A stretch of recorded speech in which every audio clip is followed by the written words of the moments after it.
El llamado de Moisés, ¿no? Gracias. El llamado de Moisés, yo de repente me siento aquí porque tengo problemas en las rodillas, ¿no? Tengo artrosis. Así que aprovecho un minutito. Y quise tomar el llamado de Moisés, queridos, porque creemos y hemos estado en oración, ¿verdad?, en esa dirección, que el Señor nos dio una visión, ¿no? Esta visión de ser discípulos, de no confundirnos con el acto de creer. Porque la verdad que hoy día en muchos pareciera ser que hay conformidad con el creer. Yo creo en Dios, yo creo en Jesucristo. Pero la verdad que el apóstol Santiago escribe en su carta de que los demonios también creen, incluso tiemblan. Por consiguiente, hemos creído que aquí hay algo superior, que hay un desafío que nos hace Jesucristo, que va en una dirección muchísimo más desafiante, más profunda, más agresiva, y que es el ser discípulos. El que quiera ser mi discípulo, niéguese a sí mismo, tome su cruz y sígame. Por consiguiente, a los nuevitos, a los que se acercan, desde ya queremos plantearles este desafío. Si usted se incorpora a esta comunidad, sepa que andamos en la búsqueda de ser discípulos. Por consiguiente, estamos en una lucha personal y comunitaria de negarnos y de abrirnos definitivamente a lo que el Señor quiere hacer a través de nuestras vidas. Tanto es así que, por ejemplo, para los que no sabían, los que se están incorporando, a fines del año pasado, en el mes de noviembre y diciembre, 4 hermanas nuestras aceptaron el desafío que Dios les planteó y estuvieron por 2 meses en Jordania trabajando en un campamento en una ciudad que trabaja con refugiados sirios que han arrancado de la guerra civil en Siria, ¿no? 4 hermanas, ustedes saben quiénes son, ¿no es cierto?, que de acuerdo a sus características pareciera ser que culturalmente no califican, porque son personas que ya son adultas, ¿no?, promedio de sobre 60, incluso 65 y más, mujeres sin esta formación teológica que habitualmente se les exige a los misioneros, sin el dominio, ¿verdad?, del árabe, sin el dominio del inglés. Sin embargo, ellas sintieron que Dios las llamaba a algo distinto, a algo especial, en un lugar, ¿verdad?, que se ha transformado, ¿verdad?, en un testimonio triste de la deshumanización de nuestra cultura, ¿no?, donde hay tanta necesidad. Entonces, queridos, en esa convicción me acordé de Moisés, porque ustedes conocen la historia de Moisés. Si no la ha leído, al menos la ha visto en televisión, ¿no es cierto?, porque la han dado siempre, para la Semana Santa, ¿verdad? Pero Moisés fue un hombre que fue criado en una cultura próspera. Él vivió 40 años, ¿verdad?, bajo el alero del imperio económico, militar, político de la época. Y a los 40 años él tuvo que arrancar y esconderse porque, como él era hebreo, judío, él quiso ayudar a uno de sus compatriotas, porque hasta ese momento, ¿verdad?, el pueblo de Israel vivía en Egipto y era esclavizado precisamente por este imperio. Y él, consciente de eso, quiso ayudar a un compatriota que estaba siendo castigado por un egipcio y lo mató. Y se supo, ¿verdad?, porque el día siguiente él quiso separar a 2 compatriotas que estaban peleando y lo desconocieron, lo desautorizaron, y incluso uno de ellos le dijo: bueno, así que me vas a matar como mataste al egipcio ayer. Y él se dio cuenta que había sido sorprendido, que se sabía lo que él había hecho, y él arranca y vive 40 años en el desierto. 40 años en el desierto. Y después de haber participado, ¿verdad?, de la opulencia, de la fama, de la influencia, del poder político, económico, él vive sus segundos 40 años en el anonimato, en la escasez, en la crisis, en la soledad, ¿verdad?, cuidando ovejas que ni siquiera eran de él, sino que se convirtió en un asalariado. Esa imagen, ¿verdad?, pudiese mostrarnos a un hombre acabado, pudiese mostrarnos una vida en la cual ya no hay expectativa. Y es muy probable, ¿verdad?, que a lo mejor si alguien lo hubiese entrevistado, de alguna forma habría aflorado en Moisés amargura. Ustedes acuérdense del caso de José, que fue traicionado por sus hermanos, y fue tan grande el dolor que precisamente cuando él finalmente es restaurado, se casa, él tiene 2 hijos y los nombra Efraín y Manasés, precisamente a propósito del sufrimiento, la nostalgia, ¿verdad?, y el dolor que le provocó la experiencia que vivió. Entonces, pensando un poco en esa estructura y en esas experiencias que están reveladas en la Biblia, me animó a compartirlas hoy día con ustedes, sobre todo el caso de Moisés, porque en definitiva, ¿verdad?, pareciera ser que la tendencia cultural nuestra es precisamente cada uno a preocuparse de su vida, a preocuparse de su problema. Vivimos incluso el Evangelio, pero siempre en nuestro metro cuadrado, de alguna forma masticando, ¿verdad?, a veces el sinsabor de lo que estamos viviendo. Y de alguna forma somos influenciados por estos exitismos, ¿verdad?, y estas influencias que de alguna forma presionan nuestra vida y que nos hacen aspirar, ¿verdad?, o que nos hacen frustrarnos porque no tenemos lo que queremos, o porque de alguna forma, ¿verdad?, pareciera ser que no damos el ancho, sobre todo en una cultura como la nuestra, que es una cultura que privilegia los méritos, donde permanentemente somos evaluados. Y sin darnos cuenta nos encerramos en nuestro metro cuadrado y vivimos, ¿verdad?, como viven todos los demás, preocupados de lo que es nuestro, preocupados de nuestros logros, de lo que no tenemos, o tener más, en fin. Y se nos olvida definitivamente lo que Dios ha hecho en nosotros. Y si lo recordamos, no es suficiente para traer paz a nuestro corazón, no es suficiente para traer gozo, porque lo recordamos de alguna forma, ¿verdad?, pero siempre lo llevamos en lo racional, en lo lógico. Yo sé que Dios me ama, yo sé que Él tiene promesas para mí, ¿verdad?, yo sé que Él me sustenta, yo sé que Él me protege, pero pareciera ser, ¿verdad?, que en el día a día, en el día lunes, el día martes, en fin, cuando busco trabajo, cuando estoy en la consulta del médico, cuando, en fin, pareciera ser que esas convicciones que son racionales, lógicas, no bajaran, ¿verdad?, a mi corazón, no bajaran a mis afectos, y pareciera ser que vivo mi evangelio como el católico vive su catolicismo, o como, no sé, el musulmán vive su islamismo, ¿verdad?, y cada uno vive su creencia religiosa, y estamos bien, porque es parte de nuestra identidad. Somos chilenos, ¿verdad?, somos casados, somos, en fin, y además somos cristianos. Y pareciera ser que esto es algo más que eso. Y en el caso de Moisés, ¿verdad?, hay algo que es fundamental, y que es cómo Dios revela su vida a los 80 años, pero con un propósito. Y eso quiero que compartamos en esta ocasión, porque esa historia está puesta en la Biblia, no solo para la escuela dominical, para que pintemos, nuestros hijos y nietos pinten a Moisés con la túnica, ¿verdad?, y con la barba, ¿no es cierto?, sino que está puesta, y lo dice Pablo, como ejemplo para nosotros. Y ahí hay algo potente, que es importante que nos anime a enfrentar, ¿verdad?, lo que es nuestra vida. Vamos a leer algunos versículos solamente. Versículo 1. Apacentando Moisés las ovejas de Jetro, su suegro, sacerdote de Madián, llevó las ovejas a través del desierto y llegó hasta Horeb, monte de Dios. Y se le apareció el ángel de Jehová en una llama de fuego en medio de una zarza. Y él miró y vio que la zarza ardía en fuego y la zarza no se consumía. Entonces Moisés dijo: iré yo ahora y veré esta grande visión, porque ¿por qué causa la zarza no se quema? Viendo Jehová que él iba a ver, lo llamó Dios de en medio de la zarza y dijo: Moisés, Moisés. Y él respondió: heme aquí.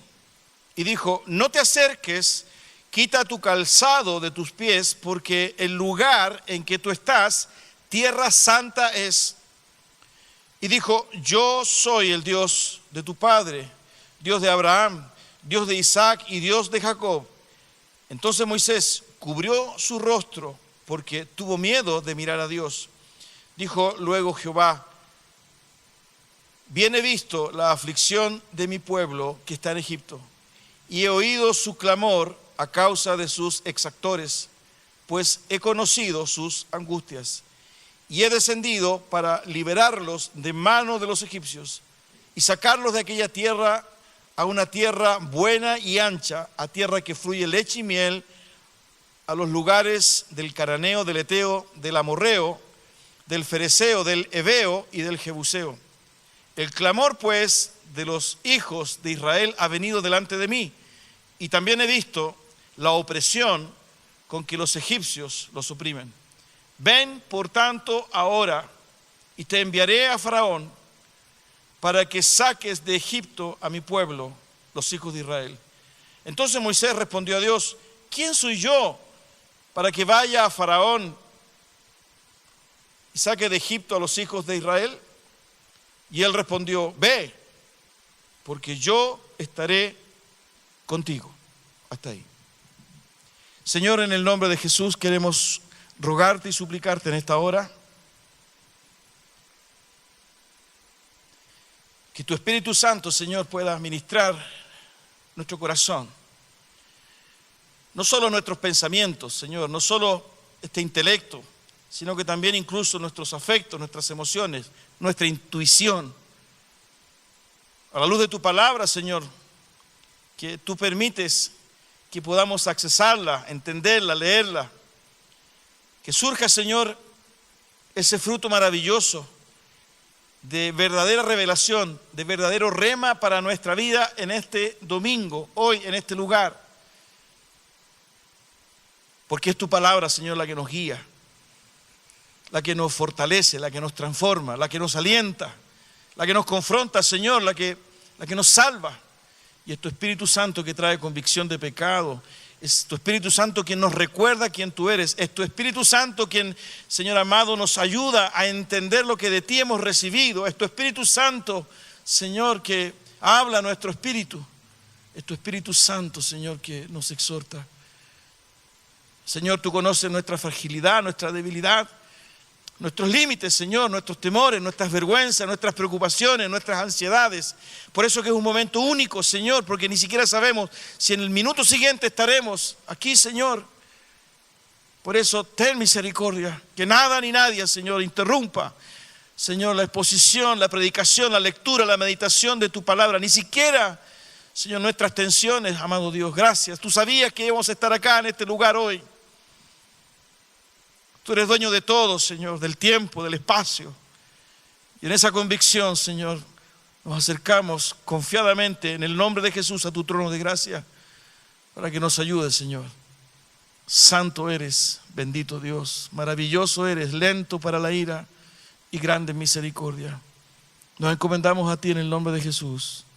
Amén. ¿Por qué quise compartir a Moisés? Precisamente porque él había tenido una experiencia de vida. Él era extranjero en esa tierra, ¿no? Usted lee el capítulo 2, se va a dar cuenta que él arranca, ¿verdad? Y que se encuentra con unas mujeres, ¿verdad? Él ayuda a esas mujeres. Las mujeres pensaban que él era egipcio, ¿no? El papá de esa niña lo invita a la casa, ¿no? Hace un pequeño carretito, ¿verdad? Aquí en Chile carretito significa un asadito, alguna cosa, ¿no es cierto? Y termina casado, ¿no? Porque el papá de esta niña le da una de sus hijas. ¿Cómo se llamaba la hija? Está en el capítulo 2. Séfora, ¿no es cierto? Y bueno, tiene un hijo, y el nombre de ese hijo es porque precisamente él era extranjero en esa tierra. Tenía su historia de vida. Moisés tenía su historia de vida, ¿no? Él había arrancado, lo querían matar, perseguir. Faraón, cuando supo lo que él había hecho a los 40 años, ¿verdad? Y se sumerge en este desierto. Hasta ese momento, ¿verdad? Si bien él había tenido la educación judía, israelita o hebrea, porque fíjense las cosas de Dios, ¿no? Quien lo crió, a pesar de que él se incorporó ¿cuánto se llama? Al ambiente del faraón, a propósito de su hija, ¿verdad? Quien lo crió fue su madre. Usted puede leer la historia, capítulo 1 y capítulo 2 de Éxodo. Si quieren lo leemos, no tengo problema, ¿no? Y él tenía su historia, pero no conocía personalmente a Dios. Dios no se le había revelado. Él sabía, ¿verdad? Por eso que Dios, ¿verdad? Cuando se aparece, Dios menciona el Dios de Abraham, el Dios de Isaac, el Dios de Jacob. O sea, hay una historia que Moisés seguramente conocía. Pero la revelación, ¿verdad?, personal, íntima, no la tenía. Y lo hermoso de esta historia es precisamente mientras él estaba en lo suyo, mientras él estaba pastoreando, mientras él estaba ejerciendo, ¿verdad?, su oficio, empleado, ¿verdad?, de Jetro, y pastoreando esas ovejas, aparece Dios en su vida, ¿no? Y aparece de una manera milagrosa, porque pareciera ser que esta zarza que ardía y que no se consumía fue lo que atrajo a Moisés. Y en su simpleza o ignorancia, la verdad que no sé cómo calificarlo, pero él se acerca definitivamente y escucha la voz de Dios, ¿no? Y sucede lo que ustedes acaban de leer y lo que ustedes ya conocen. Pero ¿por qué es relevante detenernos en ese punto, verdad? Porque la experiencia de este hombre, ¿verdad?, se ve precisamente, o la historia de este hombre se ve dramáticamente truncada, ¿verdad?, por la aparición de Dios en su vida. Y ese solo hecho, ¿verdad?, podría llevarnos a profundizar cómo Dios irrumpe en la vida de alguien de una manera tan sobrenatural, ¿no? Porque en definitiva el relato uno lo podría de alguna forma circunscribir, no quiero decir reducir, ¿no?, pero como algo sobrenatural. Por supuesto que sí. Era algo inentendible para él, pero que definitivamente marcó un antes y un después. Hay detalles en este relato que son maravillosos. Y ¿cuánto se llama? Esta vehemencia mía me traiciona. Porque me cuesta ir paso por paso. Yo ya quiero contarle al final.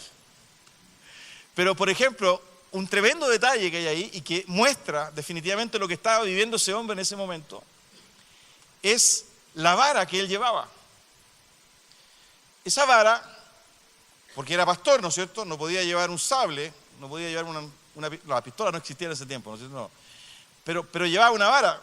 Y es algo que Dios usa. Fíjense, en el capítulo 4, viene después del 3, en el versículo 2 dice, y Jehová dijo, ¿qué es eso que tienes en tu mano? Y él respondió, una vara. Ese es un detalle, ¿verdad?, que muestra definitivamente que en este diálogo que tiene, ¿verdad?, y en esta revelación que tiene Moisés con Dios, pareciera ser que es como que Dios le preguntara, ¿y qué es lo que haces?, ¿no? ¿A qué te dedicas? Un poco ese es el énfasis, ¿no? Un detalle, un menor. Bueno, yo soy pastor, ¿no? Yo cuido ovejas y para eso uso esta vara. Y cuando uno sigue el texto, se va dando cuenta de que Dios hace un milagro con esa vara, la transforma en culebra. Pero no solo eso, si usted me sigue a mí en el capítulo 4, ¿verdad? En el versículo 17 dice, y tomarás en tu mano esta vara con la cual harás las señales. Es decir, la vara ya tiene un uso distinto, ya no es vara para cuidar ovejas, sino que es vara para hacer señales, ¿no? Y miren el upgrade que viene a continuación. Upgrade significa, ¿verdad?, versículo 20. Entonces Moisés tomó su mujer y sus hijos y los puso sobre un asno y volvió a tierra de Egipto. Tomó también Moisés la vara, ¿de quién? La vara de Dios en su mano. La vara para las ovejas, que ya no servía para ovejas, sino que servía para hacer señales, ya no era la vara de Moisés, era la vara de de Dios. Entonces, ese detalle que yo pensaba decírselo al final, y por mi vehemencia se lo dije ahora, solo para demostrarles que lo que está viviendo Moisés en ese momento es una transformación profunda de su vida que tiene que ver con su nueva identidad. Y esto es importante que lo entendamos, querido, porque nuestra cultura no quiere dar el espacio para que nosotros podamos entender que hemos nacido de nuevo y que somos una nueva criatura y que la vocación con la cual hoy día vivimos es distinta a la que teníamos antes de conocer a este Dios a través de Jesucristo, cuando Él se nos reveló también milagrosa y sobrenaturalmente como lo hizo con Moisés. Y en ese contexto, ¿verdad? Trayendo Moisés a nuestra vida, podemos entender que esa revelación y esa experiencia de Moisés que le provoca la transformación absoluta de su oficio, incluso tenía un propósito. Y ese propósito, Dios se lo señala claramente. Vuelve al capítulo 3, ¿no? Versículo 10. Ven, por tanto, ahora y te enviaré a Faraón para que saques de Egipto a mi pueblo.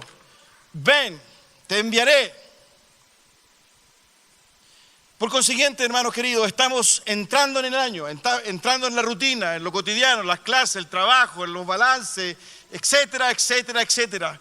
Pero no podemos olvidar que hemos sido llamados por un Dios que se nos reveló con un propósito especial. Ven, por tanto, y te enviaré.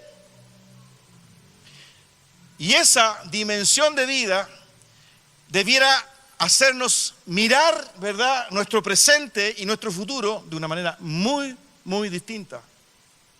Porque hasta nuestro oficio, hasta nuestra capacidad, hasta nuestra profesión, hasta nuestros estudios, hasta nuestro patrimonio, ¿verdad?, hoy día están entregados a Dios para el propósito y el llamado por el cual Él se reveló a tu vida.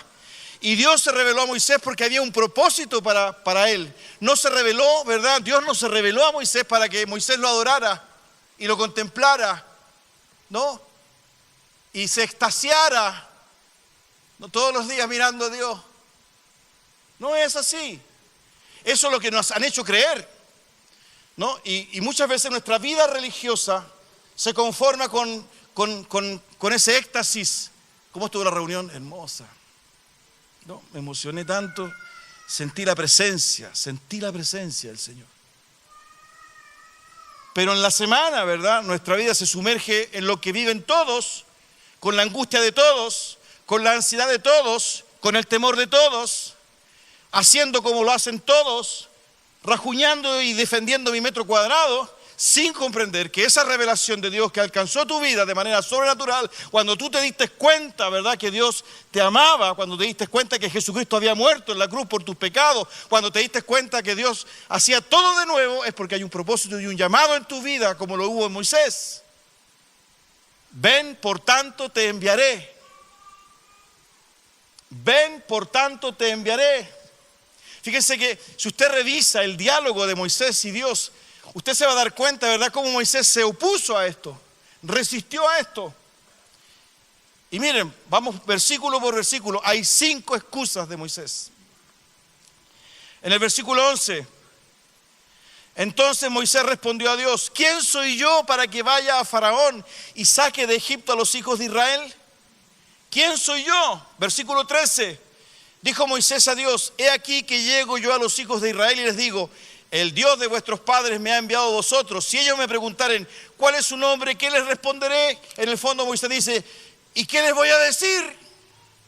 Tercera excusa, capítulo 4, versículo 1. Entonces Moisés respondió diciendo: he aquí que ellos no me creerán, ni oirán mi voz, porque dirán: ¿no te ha aparecido Jehová? Tercera excusa de Moisés: no me van a creer. Cuarta excusa de Moisés, versículo 10 del capítulo 4. Entonces dijo Moisés a Jehová: ay, Señor, nunca he sido hombre de fácil palabra, ni antes, ni desde que tú hablas a tu siervo, porque soy tardo en el habla y torpe de lengua. Cuarta excusa de Moisés: no sé hablar. Quinta excusa de Moisés, versículo 13 del capítulo 4. Y dijo: ay, Señor, envíate ruego por medio del que debes enviar. Quinta excusa de Moisés: que vaya otro. ¿quién soy yo? ¿Qué les diré? No me creerán, no sé hablar, que sea otro. 5 excusas. Y Dios insistía.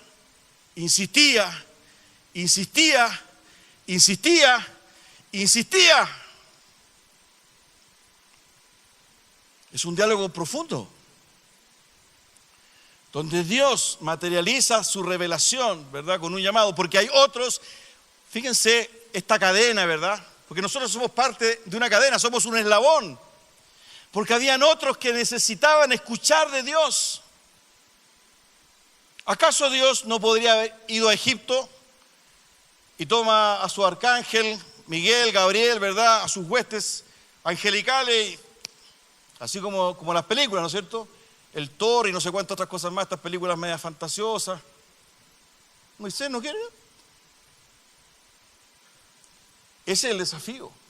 ¿Cómo Dios quiere propiciar la transformación? Escucha bien, ¿cómo Dios quiere propiciar la transformación?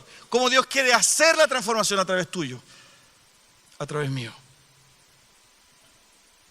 Por eso que cuando enfrentamos, ¿verdad?, un nuevo año y enfrentamos la rutina y enfrentamos lo cotidiano y enfrentamos los avatares y las vicisitudes, ¿verdad?, de lo que es este nuevo año con su rutina, su desafío, su incertidumbre, ¿verdad? Tenemos que entender, ¿verdad?, que Dios se nos ha revelado y nos ha llamado para algo. Tanto es así que cuando Moisés plantea, fíjense, cuando Moisés plantea la primera duda, la respuesta de Dios, he aquí, yo estaré contigo, versículo 12. Y él respondió, Jehová, ve, porque yo estaré contigo. Y este solo hecho nos hace entender que la iglesia de Dios, el discípulo y la discípula de Cristo, está llamado, está elegido, está puesto para vivir una vida distinta, incluso con los medios, ¿verdad?, que tiene, porque ahora ya le pertenecen a Dios. Ya no es tu vara con la que tú pastoreas tus ovejas, ya no es tu oficio, ya no es tu profesión, ya no son tus clientes, porque ahora le pertenece a Dios. Y eso nos resulta difícil de entender porque nos sumergimos en esta cultura, ¿verdad?, que nos agobia. Y nos agobia hasta tal punto que nos entristece y nos frustra. Y se nos olvida, ¿verdad?, esta promesa de Dios. Yo estaré contigo. Yo estaré contigo. ¿Qué estaba buscando Dios? Obediencia.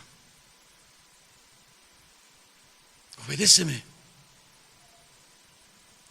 Nosotros hablamos mucho de adoración, ¿no? Y eso es bueno. Pero hay un error. Nosotros hemos creído que la adoración es cantar. Y eso no es adoración. El cantar es una expresión de gratitud, ¿no?, que forma parte de la oración, de la adoración, perdón. Pero para el profeta Samuel, y se lo dijo a Saúl, se ubican ustedes a Saúl, ¿se acuerdan, no? Saúl era un rey más o menos de este porte, rubiecito. No hay foto de Saúl. Pero que era desobediente. Y Samuel le dijo, la verdadera adoración es la obediencia. Si tú quieres adorar a Dios, obedece. No creas que vienes al templo a adorar a Dios y que es suficiente con cantar estas canciones que son hermosas. Son desafiantes, ¿eh? Lo dijo nuestra hermana Sonia. El que quiera cantar cuenta conmigo, que la cante. El que no, mutis. Mutis significa silencio. Pero la Biblia me enseña que la verdadera adoración es la obediencia. Por consiguiente, lo que estaba sucediendo en la vida de Moisés en ese tiempo era una revelación para un propósito. Por eso que surge, ¿verdad? Fíjense qué interesante, surge en Moisés estas disculpas, esta excusa. ¿No me van a creer? ¿No sé hablar? ¿Qué les voy a decir? Usted ha escuchado eso, ¿no? ¿Usted ha escuchado eso, no? En otros, por supuesto, porque cuando usted tiene la oportunidad, usted, yo sé que inmediatamente habla, predica, ¿verdad? Tiene que decir absolutamente con pachorra, con denuedo, son otros. Fíjense que hay un dato aquí que no es menor, queridos, y que también se los quiero compartir, que tiene que ver con lo que sucedió en la vida de Moisés. Si usted abre su Biblia en Hechos capítulo 7, fíjense, ahí hay un relato sobre Moisés también, que es importante que usted lo pueda...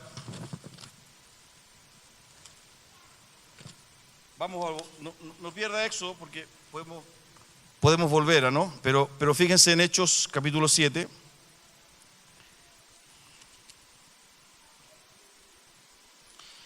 Hay versículos ahí que nos muestran lo que sucedía en Moisés. Moisés creía que él podía liberar definitivamente a sus hermanos. Me equivoqué de lente, hermano, por eso que me cuesta un poquito más. Traje los lentes para mirar de lejos. No los que uso yo para leer. ¿No? Fíjense, en el versículo 26 dice, Hechos 7, 26, dice, y al día siguiente se presentó uno de ellos que reñían y los ponía en paz diciendo, gracias, ella es mi esposa, perdón. Ahí sí, no, gracias.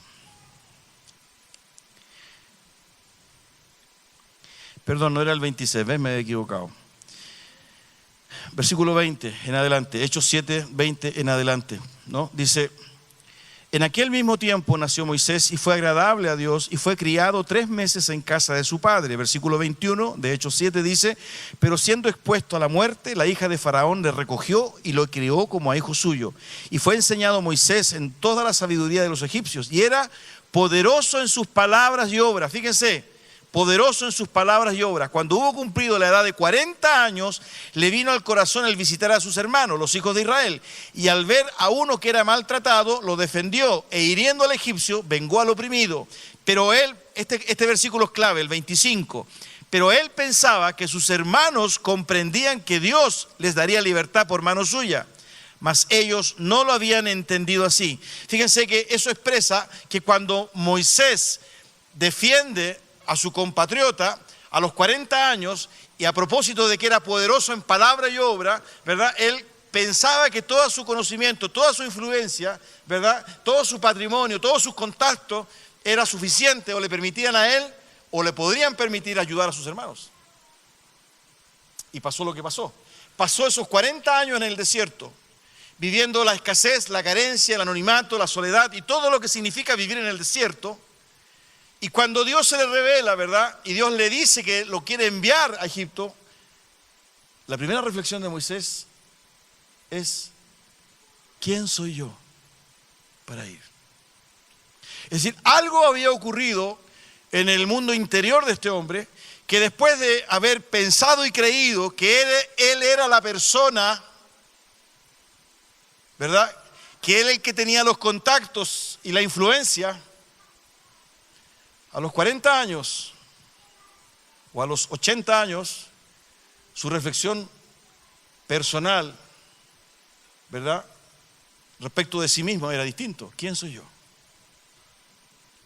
Y este elemento no es menor, queridos, porque de alguna forma, en esta revelación que Dios ha hecho de nosotros, en este llamado, ¿verdad?, que Dios nos hace, en este propósito que incorpora a nuestra vida, en este cambio absolutamente de identidad, necesariamente requiere en nosotros el arrepentimiento y la humillación de nuestra vida para entender que necesitamos de Dios y que es Él en nosotros y no al revés. En otras palabras, era el momento, ¿verdad?, preciso en que Dios podía obrar a través de Moisés. Es decir, el llamado, ¿verdad?, que Dios nos hace y que tiene un sentido, un propósito, ¿verdad?, precisamente requiere, como lo dijo Juan el Bautista, que Él crezca en nosotros y que nosotros menguemos. No hay otra forma. Cuando Jesús llamó a sus discípulos, fíjense, hay un relato, me parece que está en Marcos, si usted me ayuda, en Marcos capítulo 3.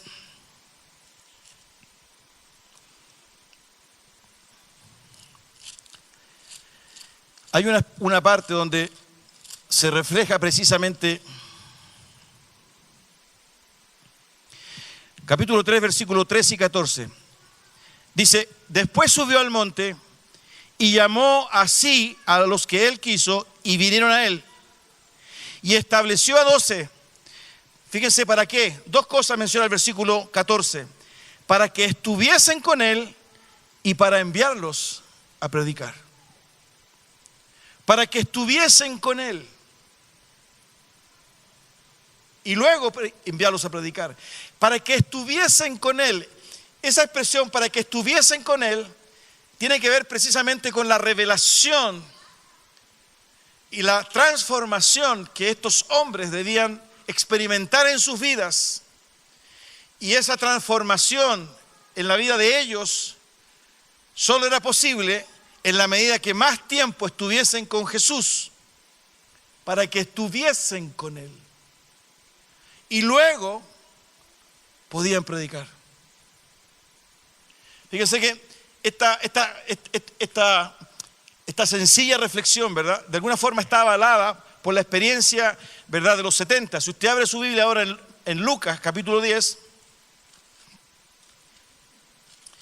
En Lucas, capítulo 10, versículo 1 dice, Lucas 10:1. Después de estas cosas, designó el Señor también a otros 70, a quienes envió de 2 en 2 delante de él a toda ciudad y al lugar a donde él había de ir. Envió de 2 en 2 delante de él a toda ciudad y lugar a donde él había de ir. Es decir, había una comunión absoluta entre Jesús y sus discípulos. Ahora son los 70. No podían ir a donde ellos quisiesen, a donde a ellos se les antojase. Es decir, el hecho de estar en comunión con Jesús necesariamente los involucraba en el ministerio de Jesús. Por consiguiente, ¿verdad?, si hay alguien que sabía lo que Jesús quería hacer, eran sus discípulos. Por consiguiente, cuando Jesús los envía a donde él pensaba ir. Y la única manera de que ellos supiesen a dónde debían ir era que estuviesen con Jesús. Por esa razón, ¿verdad?, la revelación de Dios a Moisés, ese instante, ¿verdad?, esa experiencia personal gravitante en la vida, esos milagros que Dios hace, ¿verdad?, incluso la revelación, yo soy el que soy, le dice, así le vas a decir a los hijos de Israel, a los ancianos, yo soy, me envió a vosotros. Esa es una expresión profunda. La sola palabra de Dios, cuando él se acerca a la zarza y Dios le dice, quita tu calzado porque en el lugar que tú estás es santo, ese solo hecho hace reaccionar a Moisés y tuvo miedo. Y bajó su rostro, su vista, se dio cuenta que algo estaba pasando. Y cuando surge este diálogo, fíjense cómo va cambiando absolutamente esta identidad, esta forma de ser de Moisés. Por eso que el detalle de la vara es fundamental. Hay una transformación. Y en esa transformación, finalmente, cuando se produce, Moisés obedece y toma a su mujer y toma a sus hijos, toma la vara de Dios, arriba una mula y se va ¿a dónde? A Egipto. El Moisés de relato, ¿verdad?, que toma la mula con su familia, es un Moisés distinto del que aparece pastoreando en el versículo 1, capítulo 3. Y en todo ese texto, ¿verdad?, algo pasó en la vida de este hombre. Y en esa instancia de relación, de transformación, que es la que experimentaron los discípulos, solo es posible entender lo que Dios quiere hacer de tu vida y para lo cual Él te ha llamado.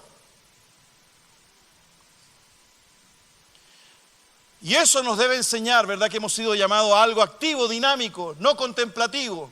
No basta con que todos los domingos lleguemos, nos sentemos acá, ¿verdad?, y miremos al que está adelante, ¿verdad?, y cantamos la canción y la vamos a lavar.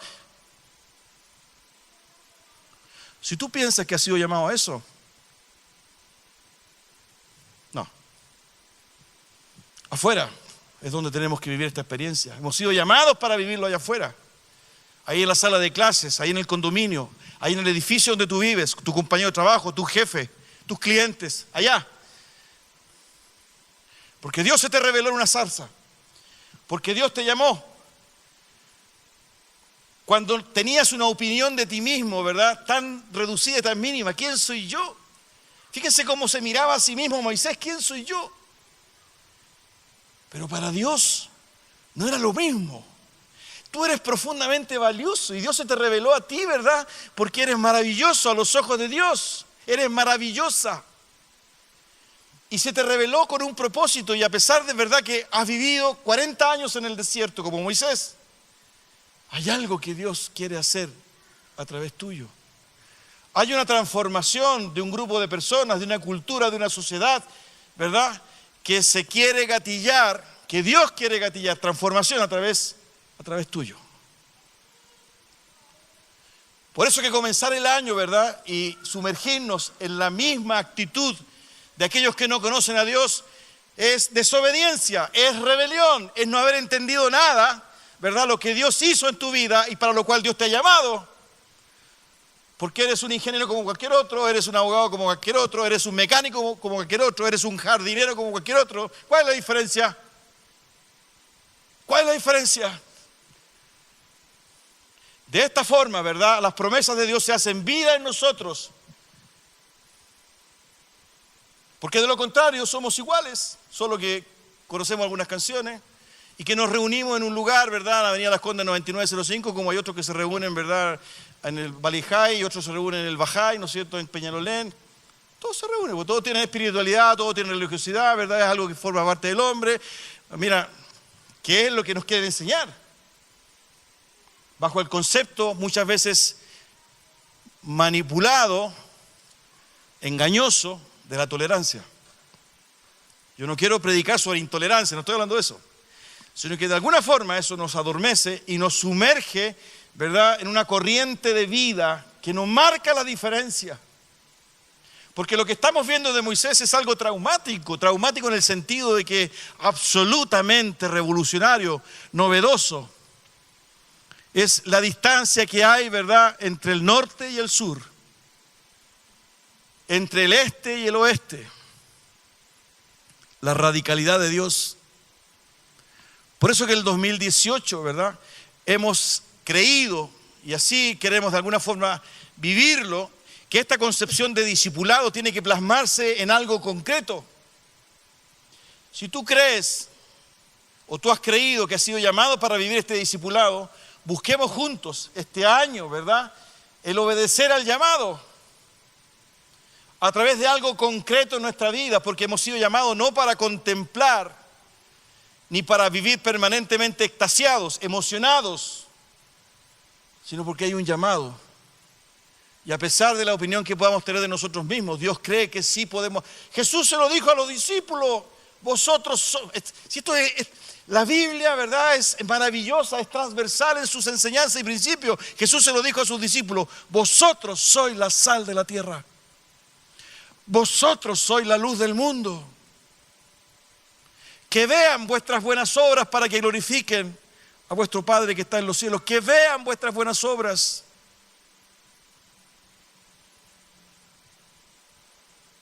No es algo pasivo, queridos. No es algo pasivo. Es algo activo y dinámico, que depende de Él. Por eso que la vara, y vuelvo a ella, es fundamental. No es con tu capacidad. Él transforma esa vara.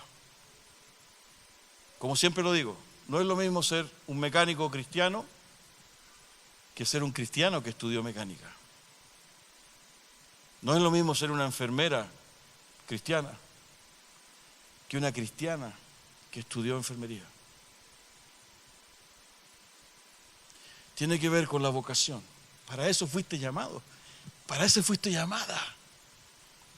Por eso, hermanos, no es para rumiar nuestra frustración, no es para vivir esta influencia cultural de que no tenemos o que no sabemos o que no podemos.